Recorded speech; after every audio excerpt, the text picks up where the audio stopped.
ወመንፈስ ቅዱስ አሐዱ አምላክ አሜን። የእግዚአብሔር ቤተሰቦች እንደምን አላችሁ? አሜን። የአምላካችን ስም ዛሬም ዘውትርም የተመሰገነ ይሁን። እንደሚታወቀው ከዚህ በፊት የዕለተ ረቡዕና የዕለተ ሐሙስን ዳሰሳ አድርገናል። ዛሬ ደግሞ እንደ እግዚአብሔር ፈቃድ የምንመለከተው ዕለተ ረቡዕን ለመዳሰስ እንሞክራለን። ምንም እንኳን ዕለቱ ብዙ ነገር የሚነሱበት ነገር ቢሆኑም ባለችን ጥቂት ደቂቃ ለመዳሰስ እንሞክራለን። እንግዲህ ስለ ዕለተ ዓርብ ስናነሳ በጥንት ዕለተ ዓርብ የሰው ልጅ የተፈጠረባት ዕለት ናት። ጥንተ ዕለት የተባለችው ዓርብ እንግዲህ የሰው ልጅን እግዚአብሔር አምላክ በራሱ በአርአያው በአምሳሉ የፈጠረባት ዕለት ስትሆን ይችኛዋ ዕለት ደግሞ ጌታችን ኢየሱስ ክርስቶስ አዳም እግዚአብሔርን መስሎ መኖር ሲያቅተው እርሱን መስሎ መጥቶ የሰው ልጅን ሊያድን የመጣባት ዕለት በመሆኗ ያችኛዋ ዕለት የሰው ልጅ የተፈጠረባት፣ ይችኛዋ ዕለት ደግሞ እንደ አዲስ ደግሞ የተፈጠረባት ዕለት መሆኗ እጅግ ለየት ያደርጋታል። ጌታችን ኢየሱስ ክርስቶስ ዕለተ ሐሙስ ዓርብ ሊነጋ ጌታችን ኢየሱስ ክርስቶስን ለመሸጥ ተስማምቶ የነበረው ይሁዳ ለወትሮ የክርስቶስ ተከታይ የነበረ አሁን ግን የአይሁድን ወታደሮችን እየመራ መጥቶ ክርስቶስን ለማስያዝ የመጣበት ዕለት ነው። ጌታችን ኢየሱስ ክርስቶስ በጌቴሴማኒ በነበረበት ሰዓት ነበረ ይሁዳ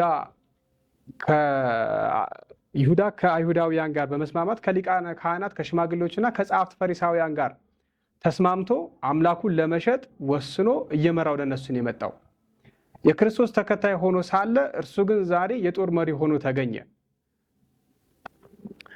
ይሁዳ በሉቃስ ወንጌል ምዕራፍ 22 ቁጥር 6 ላይ እንዲህ የሚልን ቃል እናገኛለን። ሕዝቡም በሌለበት አሳልፎ ይሰጣቸው ዘንድ ምቹ ጊዜን ይፈልግ ነበረ ይላል። ይሁዳ ብዙ ጊዜ ክርስቶስን ለመሸጥ ምቹ ጊዜን ይፈልግ ነበረ፣ ሕዝብ በማያውቅበት። ምክንያቱም ክርስቶስን የሚከተሉ ብዙ ሕዝብ ነበርና ሊቃነ ካህናቱም የክርስቶስ ጠላት ሆነው የተነሱት ክርስቶስን የሚከተሉ ብዙ ሕዝብ ስለነበረ ነው። ከቅናት የተነሳ ክርስቶስን ለመግደል የተነሱት። ይሁዳም ክርስቶስን አሳልፎ ይሰጣቸው ዘንድ ምቹ ጊዜን ይፈልግ ነበረ። እኛስ እንደ ይሁዳ ምቹ ጊዜን ፈልገን ስንት ነገር አድርገን ይሆን? እኛስ ምቹ ጊዜን ፈልገን ከእግዚአብሔር ጋር ተጣልተን ይሆን? ምቹ ጊዜ ፈልገን ሰውን ገለን ይሆን? ምቹ ጊዜ ፈልገን ኃጢአትን አድርገን ይሆን? ይሁዳ ክርስቶስን ለመሸጥ ምቹ ጊዜ ነበር የፈለገው። የእሱ ምቹ ጊዜ ደግሞ ጌታችን ኢየሱስ ክርስቶስ በጌቴሴማኒ በነበረበት ሰዓት ላይ አሳልፎ መስጠትን ነበረ። እኔ የምስመው እርሱ ነው ብሎ ምልክትን ሰጥቷቸው አይሁዳውያን እያስከተለ ወታደሮችን እያስከተለ ወደ ክርስቶስ የመጣው በዚህ ጊዜ ነበረ። በለሆሳስ ከመጡ በኋላ ክርስቶስ ጋር ሲቀርቡ የምትፈልጉት ማንን ነው ባላቸው ጊዜ የናዝሬቱ ኢየሱስን ያሉት። ያን ጊዜም ወደ እርሱ በቀረቡ ጊዜ ሊቀርቡት አልቻሉም። እርሱ አምላክ ነውና በፈቃዱ ይያዛል እንጂ እነሱ ፈልገው ሊይዙት የሚችሉት ጌታ አይደለም። እርሱ ሽቶ ሊያዝ ይችላል እንጂ እነሱ ሽተው ሊይዙት የሚችሉ አይደለምና ወደኋላ ወደቁ። ወደኋላ የወደቁበትን ምክንያት እነሱ ፈቅደው እንዳልያዙት ለማጠየቅ፣ በፈቃዱ ሊያዝ እንደፈለገ ለማጠየቅ ነው። ምክንያቱም ብዙ ጊዜ አይሁዳውያን እርሱን ሊይዙት ሊገሉት ፈልገው ነበር፣ ሊወግሩት ፈልገው ነበር። ነገር ግን እርሱ ጊዜው ስላልደረሰ 5500 ዘመን ስላልተፈጸመ አዳም የሚድንበት ያቺ ዕለት ስላልደረሰች ብዙ ጊዜ ተሰውሮባቸው ነበር። ዛሬ ግን ክርስቶስ ጊዜው ስለደረሰ አልተሰወረባቸውም። ከዚያ ይልቅ ግን የምትፈልጉት ማንን ነው ብሎ ጠየቃቸው። እነርሱም የናዝሬቱ ኢየሱስን ነው ባላቸው ጊዜ ወደኋላ ወደቁ። ወደኋላ መውደቅ ብቻ አይደለም፣ ተነሱ። ከተነሱ በኋላ ድጋሚ ጠየቃቸው። እናንተ የምትፈልጉት የምትሹት ማንን ነው ባላቸው ጊዜ የናዝሬቱ ኢየሱስን፣ የናዝሬቱ ክርስቶስን ነው አሉት። ያኔ እርሱም የናዝሬቱ ኢየሱስ የምትሹ ከሆነ ይኸው እኔ ነኝ አላቸው። በፈቃዱ ታሰረ። ያዙ፣ ታሰሩት። ዓለማትን በቃሉ የፈጠረውን ጌታ እርሱን አሰሩት። ዓለማቱን በእጁ የሰራቸው ዓለምን በእጁ የያዘን አምላክ እጁን አሰሩት። በዚህ ጊዜ ነበረ ቅዱስ ጴጥሮስ ከወታደሮቹ መካከል የነበረውን አንዱን ወታደር ጆሮን የቆረጠው። ለክርስቶስ እጅግ ፍቅር ነበረው። ለክርስቶስ ከፍቅሩ የተነሳ ቅዱስ ጴጥሮስ ብዙ ነገርን አድርጓል። ከነዚህ ብዙ ነገር አንዱ የዚህን ወታደር ጆሮውን መቁረጥ ነበረ። ጆሮውን ስለምን ቆረጠው ቢሉ ለወትሮ እርሱ ካህን ነውና የካህን እጅ አይቀናምና ለአንገቱ ሰዶ ጆሮውን ቆረጠው። አንገቱን ቢቆርጠው ቢኖረው ያ ወታደር ይሞት ነበረ። ስለዚህ ያ ወታደር ቢሞት በምትኩ ክርስቶስን ገደል ነው ይሉ ነበርና ለጆሮ ሰደደው።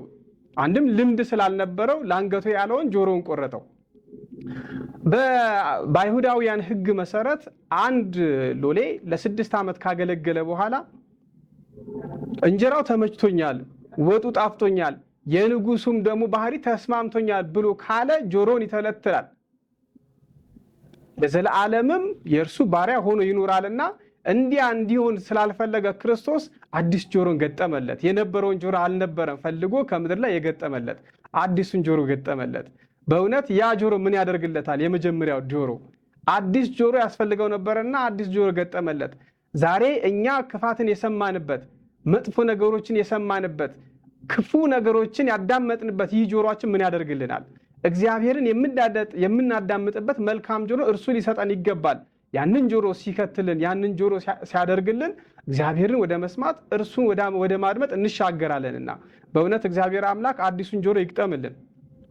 መድኃኒታችን ኢየሱስ ክርስቶስ ያንን ጴጥሮስን ያድነው ዘንድ የማልኮስን ጆሮ መለሰለት። ያኔም ክርስቶስ እነዚህን ተዋቸው ብሎ ከነርሱ ጋር አብሯቸው ሄደ። እነርሱም በቀጥታ የወሰዱት ወደ ሐና ግቢ ነበረ። ወደ ሐና አቀረቡት። በጉባኤው መካከል ላይ ጌታችን ኢየሱስ ክርስቶስን አቆሙት፣ መረመሩት። እነርሱ ምንም እንኳን ለሲምቦል ክርስቶስን ቢመረምሩት፣ ነገር ግን እነርሱ ቀድመውንም እርሱን ለመግደል ወስነዋል። በወሰኑበት ጉባኤ ነበር እርሱን ያቆሙት። ይህ ጉባኤ እጅግ ፍትሐዊነት የጎደለው ጉባኤ ነው። ይህ ሸንጎ ከፍትሐዊነት አንዱ ስናይ እነርሱ ቀድሞ መወሰናቸው ይህ ፍትሐዊነት የጎደለ ነው። የወሰኑትን ውሳኔ ላይሽሩት ክርስቶስን በፍርድ አደባባይ ላይ አቆሙት። ሁለተኛ ይህ ጉባኤ ሊካሄድ የሚችለው በቤተ መቅደስ ነበር። እነርሱ ግን በቀያፋ ግቢ ያደረጉት፣ በሐና ግቢ ያደረጉት። ለወትሮ ይህ ጉባኤ ሲደረግ ሙሉ ጉባኤ መሰብሰብ ነበረበት። ነገር ግን አብዛኛው አባላት ባልተገኙበት ክርስቶስን በፍርድ አደባባይ ላይ አቆሙት። ጉባኤው ሊካሄድ የሚገባው በቀን ሆኖ ሳለ ግን እነርሱ ግን በማታ አደረጉት። እነዚህ ሁሉ ክርስቶስ ላይ የተፈጸሙ በደሎች ናቸው። ከጉባኤ ከዚያን ሸንጎ ማንነት ያፈነገጠ ጉባኤ ነበረ። ያ ጉባኤ ፍትህ ርትዕ የሚገኝበት ነው። ዛሬ ላይ ግን ክርስቶስን ለመግደል ፍትህ ርትዕ የማይኖርበትን ጉባኤ ነበር ያደረጉት። ሕግ አዋቂዎች እንዳይገኙ አድርገው ነበር ያንን ጉባኤ ያደረጉት። ስለዚህ ክርስቶስ ብዙ በደል፣ ብዙ ግርፋት በእርሱ ላይ ደርሶበታል። እርሱን ጎስመውታል፣ እርሱን መተውታል። ቅዱስ ኤፍሬም ስለዚያች ሌሊት ሲናገር እንዲህ ይላል። ሁሉን የፈጠረውን ጌታ በቀያፋ ፊት እንደ ክፉ ወንጀለኛ እየተመረመረ ነው። ከባሪያዎቹ አንዱን በጥፊ መታው። ጌታ ቆሞ ባሪያው ሲፈርድ ተቀመጠ። በክፋት የተሞላ ቁጭ ብሎ በንጹሕ ላይ ፈረደበት ይላል። ሁሉን የፈጠረውን ጌታ፣ ሁሉን ያስገኘውን ጌታ በቀያፋ ፊት ቆመ። ቀያፋ ቢያስተውል ኖሮ እርሱን የፈጠረው ጌታ ነበር በፊቱ የቆመው። ሁሉን የፈጠረውን ጌታ በክፉ እየተመረመረ ነው ብሎ ይህን ይነግረናል። ጌታ ቆሞ ሊፈርድ ተቀመጠ፣ ባሪያው ተቀመጠ ብሎም ይነግረናል። ጌታ የተባለ ክርስቶስ በቀያፋ ፊት ቆመ። ባሪያ የተባለው ደግሞ ቀያፋ ቁጭ ብሎ ክርስቶስን ይመረምረው ዘንድ ወደደ። ስለዚህ ክርስቶስ ላይ ያልደረሰ በደል ያልደረሰበት ነገር የለም። በዚህ ጉባኤም ላይ የሐሰትን ክስ ከሰውታል። ከክሶቹ መካከል አንዱ የእግዚአብሔርን ቤተ መቅደስ አፈርሰዋለሁ በሶስተኛውም ቀን አስነሳዋለሁ የሚልን ክስ ነበረ። ይህንን ክስ የሐሰት ክስ አቀረቡ እንጂ ክርስቶስስ እንዲህ አላለም። ክርስቶስ የተናገረው አፈርሰዋለሁ ሳይሆን አፍርሱት ነበር ያለው። የእግዚአብሔርን ቤተ መቅደስ አፍርሱት እኔም በሶስተኛው ቀን አስነሳዋለሁ ነው ያለው። ይህንም የተናገረው ስለ ቤተ መቅደሱ ሳይሆን ስለ ራሱ ነው የተናገረው። እነርሱ ይህንን የተናገሩት፣ ይህንን ክስ ያቀረቡት አይሁዳውያን ለእግዚአብሔር ቤተ መቅደስ ወይም ደግሞ በዘመኑ ለነበረው ቤተ መቅደስ እጅግ ፍቅር ስለነበራቸው ሕዝብ ለማነሳሳት ይህንን ክስ ከሰሱት። ክርስቶስ ያላለውን እንዳል አድርገው የሐሰት ክስ ከሰሱት። ዛሬም ይቺ ዓለም እንዲህ ያለች ናት። ለክርስቶስ ያልተመለሰች ዓለም ለእኛም ልትመለስ አትችልም። በሐሰት ክርስቶስን እነዚያ አይሁዳውያን ከሰሱት። ዛሬም በሐሰት በየማረሚያው የተኙ በየማረሚያው የታጎሩ ብዙ ነፍሳት አሉ፣ የሐሰት ክስ ያለባት። ቀያፋም ስለ ክርስቶስ እንዲህ ብሎ ተናገረ። ሕዝቡ ከሚጎዳ አንድ እርሱ ቢሞት ይሻላል። እውነት ነው ቀያፋ፣ እውነት ብለሃል። ምንም እንኳን ለክፋት ይህንን ብትልም ህዝብ ከሚጎዳ ክርስቶስ ቢሞት ይሻላል። እኛ የእርሱ ልጆች ከምንጎዳ እርሱ ክርስቶስ ቢሞት ይሻለናል። ምክንያቱም እርሱ ሞት የማይችለው ሞትን ድል ሊያደርግ የሚችል ጌታ ነውና፣ የሞት መውጊያ ሊያስቀረው የሚችለው አይደለም። በሞት ላይ ስልጣን ያለው ሞትን ድል አድርጎ ሊነሳ የሚችል ኃይል ያለው አምላክ ነውና እውነት ተናገርክ። እርሱ ሞቶ እኛ ብንድን ይሻለናል። እርሱ ሳይሞት እኛ በደይን ብንኖር በሲኦል ብንኖር አንወድም። እርሱ ሞቶ እኛ ህይወት እንድናገኝ ነው የምንሻውና እንዲህ በማለት እውነት ተናግረሃል፣ ለክፋት ቢሆንም። ሸንጎ በእንዲህ ባለ መልኩ ከሄደ በኋላ ያደረጉት ነገር ምንድነው? ጎህ ሲቀድ ወደ ፍርድ አደባባይ ይዘውት ወጡ። ጲላጦስ በሚኖርበት በቤተ መንግስቱ ስፍራ ላይ ጩኸትን አበዙ። ጲላጦስም ምንድነው ብሎ ወደ አደባባይ በሚወጣበት ጊዜም የክስን መዓት ያወርዱ ነበረ። አንድ ክርስቶስን ብዙ አይሁዳውያን ቆመው ይከሱት ነበረ። ለጲላጦስም ያቀረቡት ክስ የነበሩ 3 ክሶች ናቸው። እነዚህ ክሶች ህዝብን ያጣምማል የሚል ሲሆን፣ አንደኛው ደግሞ እኔ ክርስቶስ የአይሁድ ንጉሥ ነኝ የሚል ነው። ሌላኛው ደግሞ ለቄሳር ግብር እንዳይሰጥ ሲከለክል አግኝተነዋል ብለዋል። ይህን ያሉት ያለ ምክንያት አይደለም። በዘመኑ እነዚህን ክሶች የተከሰሰ ሰው በሞት እንደሚቀጣ ያውቃሉ። ክርስቶስን በሞት እንዲቀጣ ስለሻቱ፣ ክርስቶስ እንዲሞት ስለፈለጉ ብቻ እነዚህ ነገሮች አደረጉ። ክርስቶስ ግን እነዚህን አላደረገም። ለቄሳር ግብር እንዲከፋ አላለም። ይልቁንስ የቄሳር ለቄሳር የእግዚአብሔርን ለእግዚአብሔር አለ እንጂ። እነርሱ ግን በክሳቸው መካከል ላይ ለቄሳር ግብር እንዳይከፈል ብሎ ከቄሳር ጋር ሊያጣሉት ወደዱ። ጲላጦስም የእነሱን ክፋት ያውቃል። ክርስቶስን ወደ እርሱ አምጥቶ ይመረምር ዘንድ ወደደ። አንተ እውነት የአይሁድ ንጉሥ ነን አሉት። ክርስቶስም አንተ ከራሳ አንቅተ ከራሳ አፍልቀ እኔ ንጉሥ እንደው ተናገርኩ ወይስ እነርሱ ስላሉ ሰማ ከሌላ ሰው ሰማ አለው። እውነት ነው።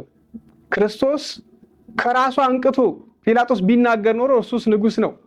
የምድር ንጉሥ ብቻ አይደለም፣ የዓለማት ንጉሥ፣ ዓለምን የፈጠረ ዓለማትን ሁሉ ያስገኘ ነው። እርሱ የዓለም ንጉሥ ብቻ ሳይሆን ጲላጦስ ያንተን ፈጣሪም ነው። አንተ ግን የአይሁድ ንጉሥ ነህ ብለህ አሳነስከው። ጲላጦስም እጅግ በብዙ መረመረው። በእርሱ ላይ ግን አንዳች ኃጢአትን ሊያገኝበት አንዳች በደልም ሊያገኝበት አልቻለም። የአይሁዳውያን ቁጣም እጅግ የከፋ ነበረ። በሊቃነ ካህናቱ መሪነት በጸሐፍት ፈሪሳውያንም አጋዥነት ክርስቶስን ለመስቀል እንዲሞት ብዙ አሉ። እኔ በደልን አላገኘሁበትም፣ እናንተ እንደ ሕጋችሁ ወስዳችሁ ፈረዱበት አለ። በእኛ ሕግስ ማንንም የመግደል ስልጣን የለንም አሉት። ክርስቶስንም መልሶ አመጣው፣ ጠየቀውም፣ አንተ የአይሁድ ንጉሥ ነህ ወይ በሚለው ጊዜ ነበረ እርሱን አንተ አልህ ያለው። አንተ አልክ ማለቱ አንተ ምድራዊ ንጉሥ አደረከኝ። እኔ ግን እልሃለሁ ምድራዊ ንጉሥ ብቻ ሳይሆን ሰማያዊም ንጉሥ ነኝ። እኔ የምድር ንጉሥ ብቻ ሳይሆን ምድርን የሚያስገኘው የሰማይም የምድርም ንጉሥ ነኝና ሲል አንተ አልህ ብሎ ለጲላጦስ መለሰለት። ጲላጦስም ክርስቶስን ገርፎ ተወው። ይህንን ስለምን አደረገ ቢሉ፣ ለምን ገረፈው ቢሉ፣ በዘመኑ የተገረፈ አይሰቀልም የተሰቀለ አይገረፍም ነበርና ይራሩለታል ብሎ ነበር የገረፈው። የክርስቶስን ጀርባውን እንዲገርፉት ለነዚያ ለአይምሬ ለሆኑት ለአይሁድ ወታደሮች አሳልፎ ሰጣቸው። የክርስቶስ ጀርባ 6666 ጊዜ በጅራፍ ተገረፈ። እነዚያ ሁሉ ጅራፎች ስለኛ ተብሎ የተገረፉ ግርፋት ነው። ሙሴ በአንድ ወቅት ጌታ እግዚአብሔርን አንተን አይ ዘንድ እወዳለሁ ፊትህን አሳየኝ ባለው ሰዓት እግዚአብሔር የመለሰለት ምላሽ አንዲት ነበረ። ፊቴን ማየት አትችልም፣ ጀርባዬን ግን ታያለህ አለው። ሙሴ ሆይ ጀርባዬን ታያለህ ያለህን አምላክ ዛሬ ጀርባውን አየነው። ጀርባውን ስናየው ግን ተገርፎን ያየነው፣ ቆስሎን ያየነው፣ ደም ግባቱ ጠቁሮን ያየነው፣ ጀርባው ተገርፎ ተቆራርሶን ያየነው። አንተ የለመንከው ልመና ተሳክቶ እኛ ግን አየነው።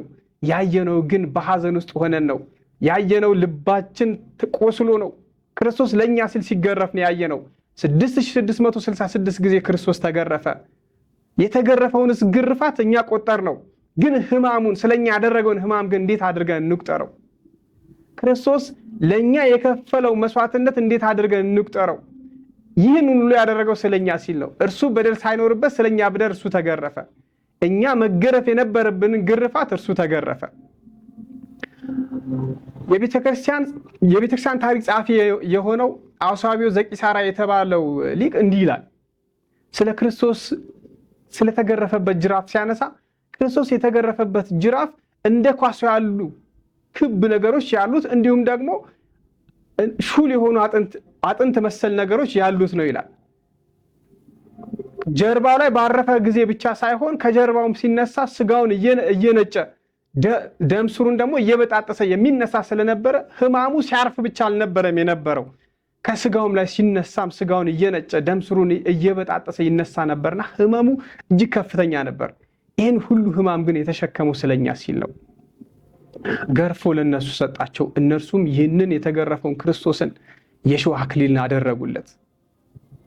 ቀይ ግምጃም አለበሱት። የመጀመሪያውን ልብሱን አውልቀው የመጀመሪያ ልብሱን ለምን አወለቁት ቢሉ አዳም የመጀመሪያ ልጅነቱ ተወስዶበት ነበርና ያንን ለማጠየቅ ቀይ ግምጃም አለበሱት። እንደገናም ደግሞ ያን ትሞታለህ ሲሉ ቀይ ግምጃን አለበሱት። ቀይ ግምጃውንም አውልቀው የመጀመሪያ ልብሱን አለበሱት። አዳም ልጅነቱ ተወስዶበት ስለመመለሱ ሲያጠይቅልን እውነት ነው፣ ልጅነታችን ተወስዶብን ነበር። ባጠፋነው ጥፋት የተነሳ የእግዚአብሔርን ሕግ አላከብርም በማለታችን የተነሳ ልጅነታችን ተነጥቆ ነበር። ዛሬ ግን ክርስቶስ ተገርፎ ክርስቶስ ተሰቅሎ የኛ ልጅነታችንን መለሰልን። እርሱ እርቃኑን ቆሞ እኛን የክብር ልብስ አለበሰን። እርሱ የሾህ አክሊልን አድርጎ እኛ የክብር አክሊልን እንድናደርግ አደረገን። እርሱ ቀይ ግምጃን ለብሶ እኛ ነጩን ልብስ ለብሰን ቅዱስ ቅዱስ እያለን እንድናመሰግን ከቅዱሳኑ ህብረት እንድንቀላቀል ከቅዱሳን መላእክቱ ጋር እንድናመሰግን አደረገን። እርሱ ስለኛ ይህን አደረገ። እኛ ስለሱ ምን እናደርግ ይሆን? ከዚህም በኋላ ነበረ እርሱ ላይ ይዘባበቱበት የነበረው። አነገስን ሲሉ የሾህ አክሊልን አደረጉለት በፍና ተሳልቆ። አነገስን ሲሉ መቃን አስያዙት በፍና ተሳልቆ። እውነት ነው፣ እነሱ ይሳለቁበት እንጂ እርሱስ ንጉስ ነው። እነርሱ ይሳለቁበት እንጂ ይዘባበቱበት እንጂ እርሱስ እነሱን የፈጠረ ነው። እነርሱ ተዘባብተውበት በጥፊ መቱት። ስለምን በጥፊ መቱት ቢሉ ዲያብሎስ የአዳምን ዘባነ ልቡናውን ጸፍተው ወደ ገሃነም አውርደታውና ለእርሱ ካሳ ሊሆን በጥፊ ተመታ። እርሱ ጀርባው የተመታው ጀርባው የተገረፈው ዲያብሎስ የአዳምን ልቡና ጸፍተው ወደ ገሃነም አውርደውታልና ለእርሱ ካሳ ሊሆን ክርስቶስ ተገረፈ። ከግርፋቱ በኋላ ከስቃዩ በኋላ ምራቅ ከተፉበት በኋላ ግን ወደ ቀራንዮ ወደ ተባለች ወደ ጎልጎታ ነበር ይዘውት የሄዱት። የሚሰቀልበትን መስቀልን አሸክሞት ክርስቶስን ወደ ቀራንዮ ይዘውት ሄዱ። ከድካሙ የተነሳ ያን ሁሉ መከራን ተሸክሞ አቅሙ ስለተሟጠጠ መስቀሉ ይሸከም ዘንድ ግን አልቻለም ነበረ። በዚህን ጊዜ ከቀሬና የመጣው ስምዖንን እንዲያግዘው አድርገው እርሱን አሸክመው ወደ ቀራንዮ ሰደዱት። ዛሬ ላይ ያንን የቀሬናን ሰው ብንጠይቀው ምን ሊሆን? ክርስቶስ የተሰቀለባትን ያቺን መስቀል ስለመሸከሙ ብንጠይቀው ምን ሊሆን? የክርስቶስ ደም የተቀባውን የፈሰሰበትን ያንን መስቀል በመሸከሙ ምን ሊሆን? እርሱስ በመጽሐፍ የተባለውን ተረጎመልን። መስቀሌን ተሸክሙ፣ የሚወደኝ መስቀሌን ተሸክሙ ይከተለኝ ያለውን እርሱ ግን መስቀሉን ተሸክሞ ከክርስቶስ ጋር አብሮ ሆኖ ወደ ቀራንዮ ተጓዘ። እኛስ እንደ ቀሬናው ሰው መስቀሉን ተሸክመን ተከትለን ይሆን? ሕማሙን እያሰብን ክርስቶስን እያመንን ተከትለን ይሆን? ክርስቶስን እንዲህ ባለ ሁኔታ ወደ ቀራንዮ ወሰዱት። በቀራንዮም ላይ ቸነከሩት። 6 ሰዓት ላይም ሰቀሉት። በዚህን ጊዜ ነበረ 7ቱ ምልክታት ተአምራት የተገለጡት። ፀሐይ ጨለመች፣ ጨረቃም ደም ለበሰች፣ ከዋክብትም ረገፉ፣ ዓለታት ተሰነጣጠቁ፣ የቤተ መቅደስ መጋረጃውም ለ2 ተሰነጠቀ። ነፍሳትም የሞቱትም መቃብርን ፈቅለው ተነሱ። እነዚህ ታምራት ሁሉ የተካሄዱት ክርስቶስ በተሰቀለ ጊዜ ነበረ። ይህንን ታምራት ግን እያዩ ክርስቶስን የሰቀሉት ሊመለሱ አልቻሉም። ልባቸው ደነደነ። ከነርሱ ይልቅ ፀሐይ ለክርስቶስ አዘነች። እውነተኛው ፀሐይ ተሰቅሎ ስታይ እርሷ ግን ብርሃን ማብራት አልቻለችም። እውነተኛውን ፀሐይ ብርሃኑን ለማጥፋት አይሁዳውያን ሲረባረቡ አይታ እርሷ ብርሃኗን ማሳየት ግን አልቻለችም። ክርስቶስ እግዚአብሔር ራሱን አስመስሎ የሰራቸውን አንከባሎ የሰራቸውን ነፍሳት ክርስቶስን ለመስቀል ሲሯሯጡ ፀሐይ ግን እርሷን አጨለመች። እርቃኑን ሲሰቅሉት እነርሱ እርሷ ግን እርቃኑ አላሳይም ብላ ተናገረች። በተግባርም አሳየች። ጨረቃም ክርስቶስ ደም መልበሱን አይታ ደሙ መፍሰሱን አይታ ደም ለበሰች። እንዴት አድርጋ በክርስቶስ ፊት ታብራ? እንዴት አድርጋስ ክርስቶስን ታሳይ? ጨረቃ አዘነች፣ ደምም ለበሰች። ከዋክብትም በክርስቶስ ፊት ሊቆሙ አልቻሉም። እርሱ እየተሰቀለ እርሱ እየቃተተ እርሱ መስቀል ላይ ሆኖ እነርሱ በሰማይ ይሆን ዘንድ አልቻሉም። እነርሱ በሰማይ ሆነው ክርስቶስ በመስቀል ላይ እንዲሆን አልሹም። ይልቁንስ እነርሱ የመረጡት ከሰማይ መርገፍን ነበረ። የእርሱ ሰውነት የእርሱ ስጋ እየተቆረሰ እያዩ እንዴት ሆነው የሰማይ አካል ይሆኑ? ምድርም ተንቀጠቀጠች። ከምድር ያበጀው የሰው ልጅ እርሱ ላይ ሲጨክንበት፣ ምድር ግን ከክርስቶስ የተነሳ ምድር ተናወጠች። እንዲህ ባለ ሁኔታ እያለ ግን በዚያ መካከል የተገኘ በእነዚህ ታምራት የተለወጠ ማንም ሳይሰብከው ግን በእነዚህ ታምራት የተሰበከ የክርስቶስ ንጽሕና የገባው አንድ ሰው ግን ተገኘ። ከቅዱሳን መካከል ያልሆነ ከሰቃዮች መካከልም ያልሆነ ግን ወንበዴ ሆኖ በክርስቶስ ቀኝ የተሰቀለ ይህ ሰው ብቻ ነበር በክርስቶስ ቀኝ የተቀመጠ። ሳይሰበክ ፍጥረታት ሰብከውት የተመለሰ እርሱ ብቻ ነበረ። በግራ ያለው ራስህን አድን እኛንም አድነን ብሎ ሲሳለቅበት፣ በምድር ያሉትም እስኪ ሰውን ያድናል ራሱን ግን ማዳን አይችልም እያሉ ሲሳለቁበት፣ በሆሳና ዕለት አንግሰውት ሲዘምሩለት እንዳልነበር፣ ልብሳቸውን አንጥፈውለት እንዳልተቀበሉት፣ ዛሬ ላይ ግን ይሰቀል ይሰቀል እያሉ ይጮሁበት ነበር። ራሱን ያድን ብለው ይናገሩ ነበር። በቀኝ ያለው ግን ስለ ክርስቶስ መሰከለ። እኛስ ስለ ኃጢአታችን ተሰቀልን፣ እኛስ የሚገባን አገኘን። ይህ ሰው ግን የሚገባውን አይደለም ያገኘው፣ ስለ ኃጢአቱ አይደለም በደል የለበትም ብሎ መሰከረለት። እንደምን መመረጥ ነው! በሞት አፋፍ ላይ ሆኖ ስለ ክርስቶስ መሰከረ። እየሞተ ስለ ክርስቶስ ንጹሕነት መሰከረ።